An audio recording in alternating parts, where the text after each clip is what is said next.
je regarde de la l'ASMR, des vidéos ASMR depuis quelques années maintenant. Et depuis peut-être 8 ans, maintenant presque. Je me rappelle des premières vidéos que j'ai vues, c'était Sirène Bio, je crois, Amandine Leloup ASMR. Il y avait ASMR français aussi qui était pas mal.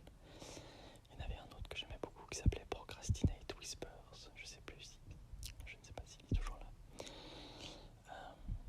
Monsieur Discret, je crois qu'il arrivait assez tôt aussi.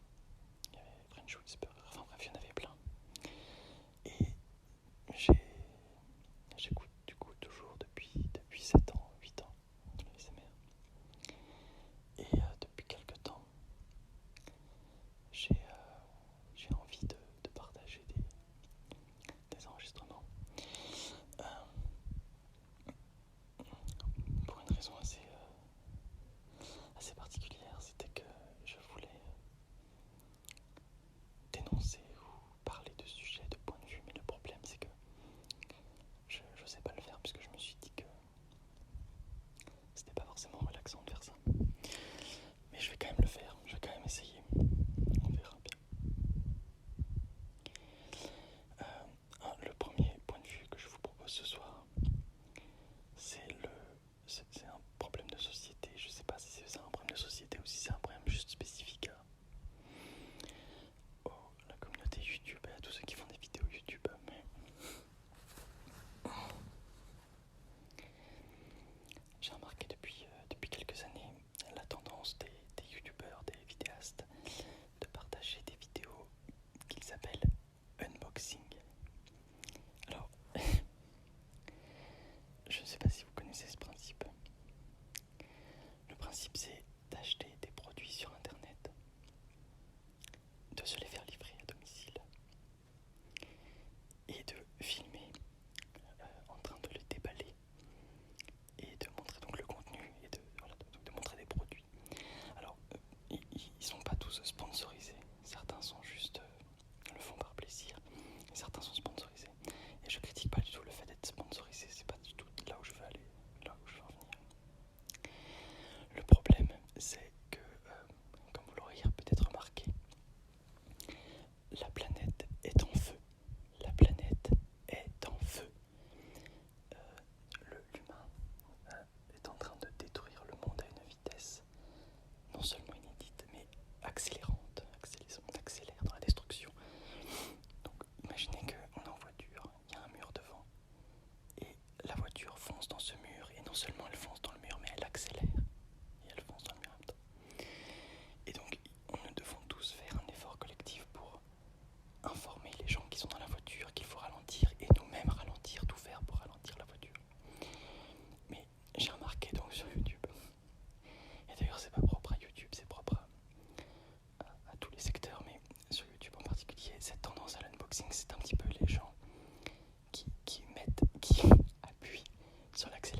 deux énormes problèmes à cette pratique.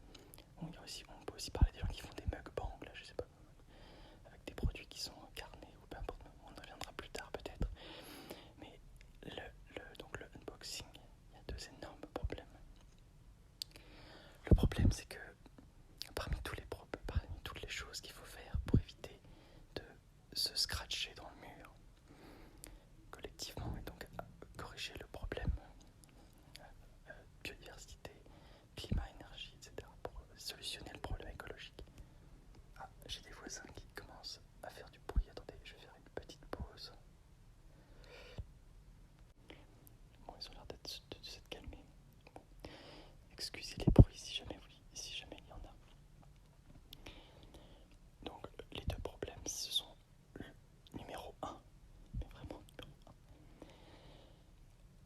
Il faut cesser de consommer du neuf, et encore plus du neuf livré sur des milliers de kilomètres, livré à domicile.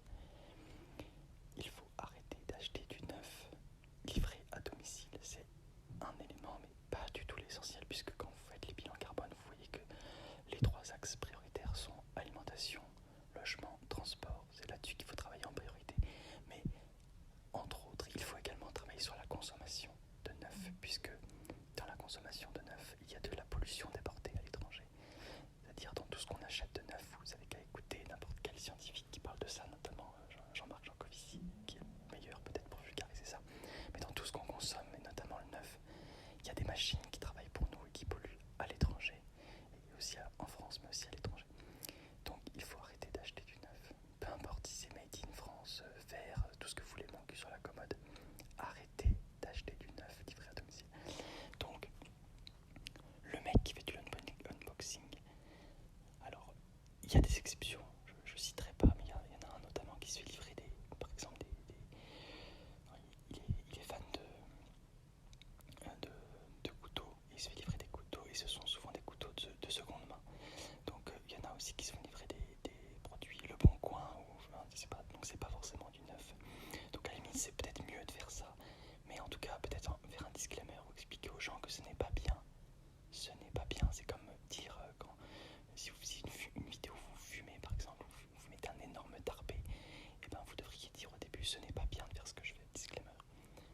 En général, les gens qui unbox ne font pas de disclaimer, bref. Donc, le problème, c'est la consommation de neuf. Voilà. Transporté sur des milliers de kilomètres, transformé par des machines qui ont émis des gaz à effet de serre et rejeté des polluants, et enfin, il y a tout un tas de raisons, c'est des espaces de vie. Il n'y a pas que les problèmes de gaz à effet de serre, il y a le problème climatique qui est très complexe, il y a beaucoup d'axes, je peux y revenir dans d'autres vidéos s'il faut, mais enfin, je verrai si j'ai envie, bref.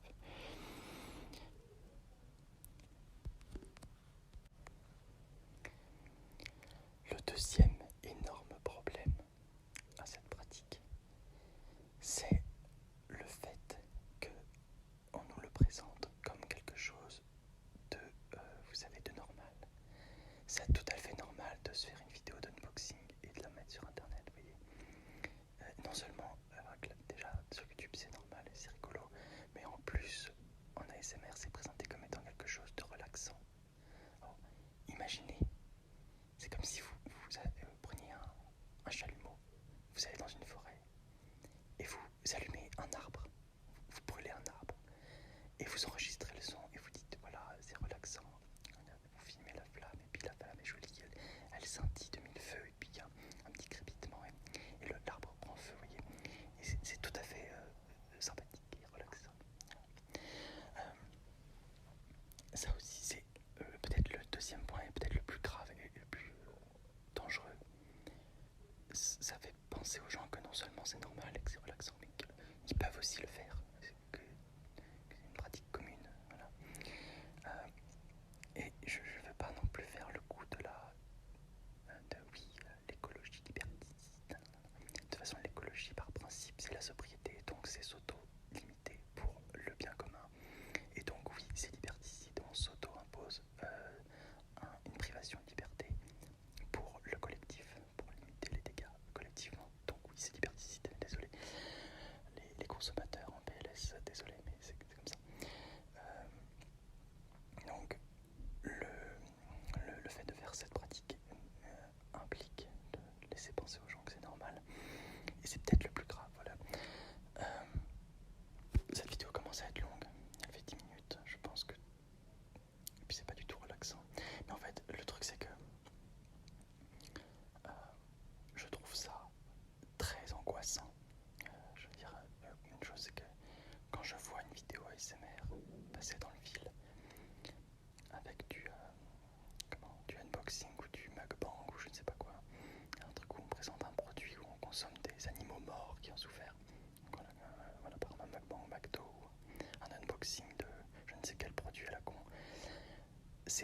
source illimitée d'angoisse. Pour moi, c'est mortifère et c'est quelque chose qui me provoque des attaques de panique. Vous voyez. Donc, je pense pas que cette vidéo est réellement relaxante. Je pense qu'elle est. Je pense pas qu'elle va être relaxante, mais en tout cas, j'espère qu'elle pourra rassurer des gens qui pourraient peut-être penser comme ça aussi, qui sont peut-être dans l'écologie, dans l'écologie radicale, la sobriété. En fait, c'est juste penser aux autres, hein, ça devrait être la norme, donc ça devrait pas être radical, ça devrait être normal. Mais bon, en tout cas, ceux qui sont dans cette idéologie-là, j'espère que ça peut les rassurer de savoir que des gens sont